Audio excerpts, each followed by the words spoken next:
you was conflicted, misusing your influence. Sometimes I did the same, abusing my power full of resentment that turned into a deep depression. Found myself screaming in the hotel room. I didn't want to self-destruct. The evils of Lucy was all around me. So I went running for answers.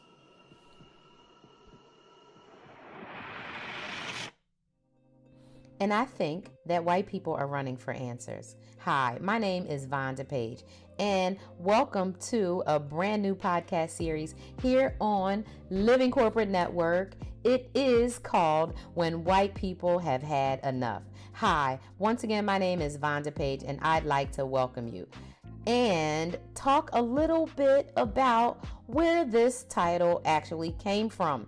Well, hopefully you got a chance to listen to the very first episode. This is episode number 2, and that audio you heard to start out is, of course, my boy Kendrick Lamar, straight out of Compton, RAW. I really love his music, and when I think about black music, when I think about hip-hop, when I think about rap, and I think about the streets and the struggle, and I think about R&B, and I think about neo soul, and I think that black people have been telling white people forever, stop killing us, listen to us, all we want is peace, we are all the same.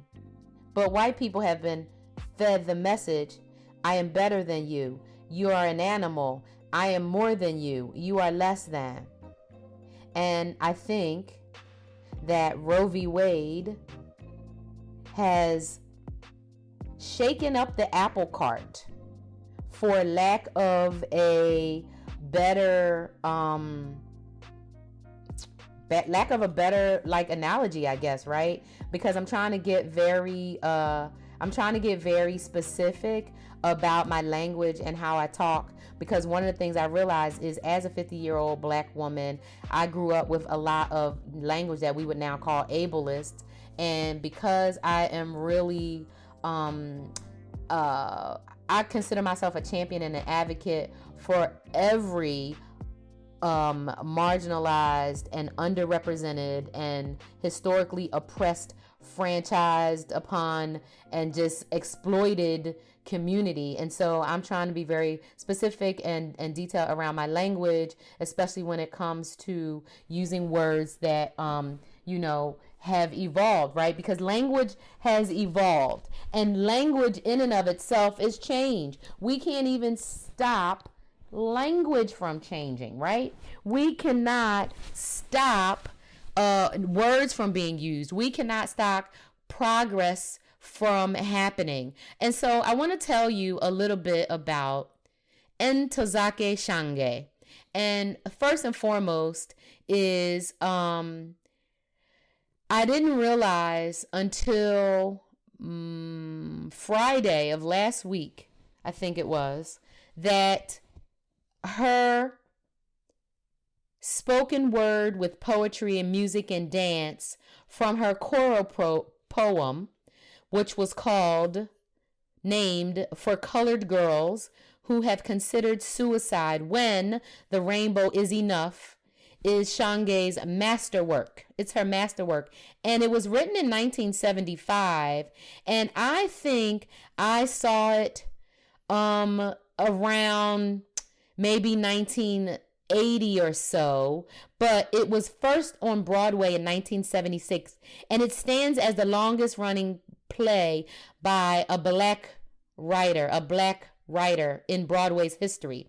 They're calling her an African American writer, but she's a black woman because she was born here in the United States. Her name that she was born was Paulette Williams, and she changed her name to Ntozake Shange. And I encourage you, please go to officialntozakeshange.com and learn about her. She was born in 1948, died in 2018, very young, as all black women seem to do these days, for a myriad of reasons, and we know why.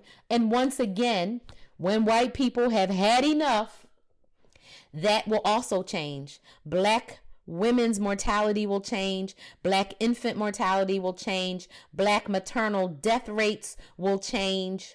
Black women, instead of making 62 cents on the dollar, as inaccurately reported in freaking Bloomberg, but as 92 cents, instead of us making 62 cents on the dollar to the white man, everybody will make the same damn amount.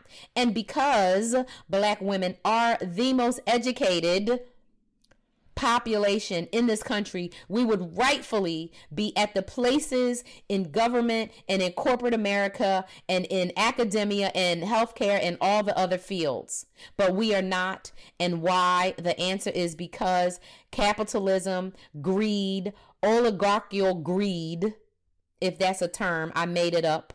Oligarchical greed, because oligarchs are greedy AF.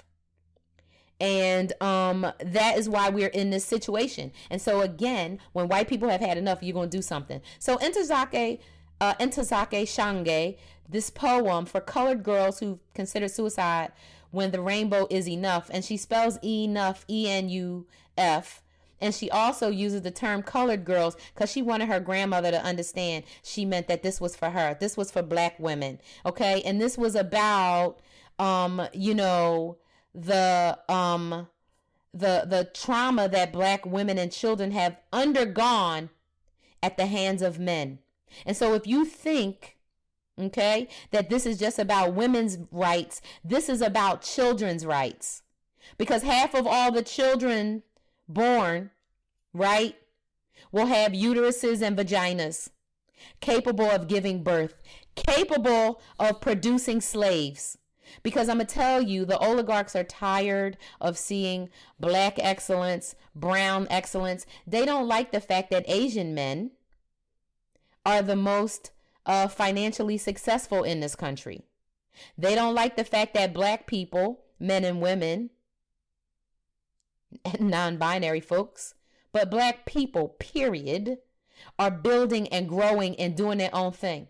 They don't like that we are inventors, and they don't like that history is getting out and that people are learning, oh, yeah, this is a scam perpetrated by the founders of genocide and everything, right?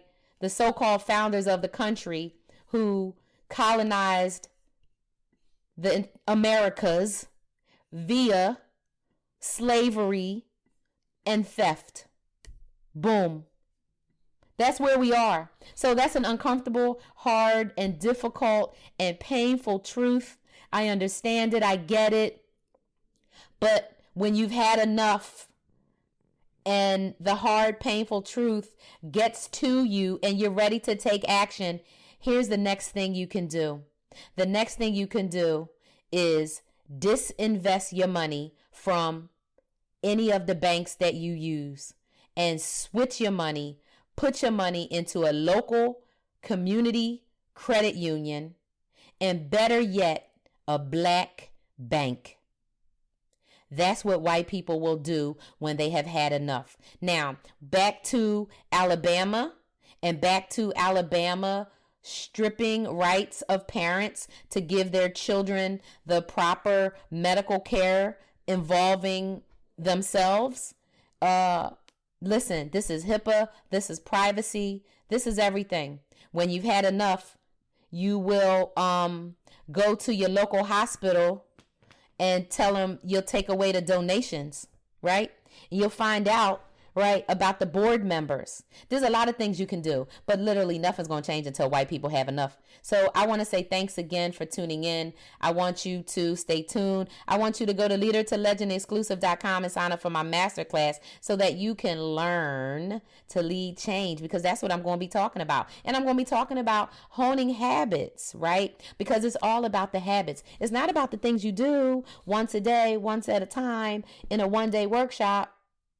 Even a 3-day masterclass, you're going to have to go deeper. And I'm going to show you how to do that. And so I'm super excited about it. If you don't know where to find me, you can always catch me on LinkedIn, and you can hit me up at Vonda at VondaPage.com. So, hey, thanks so much for hanging out with me. I look forward to talking to you again when we dig into when white people have had enough. Bye for now, y'all.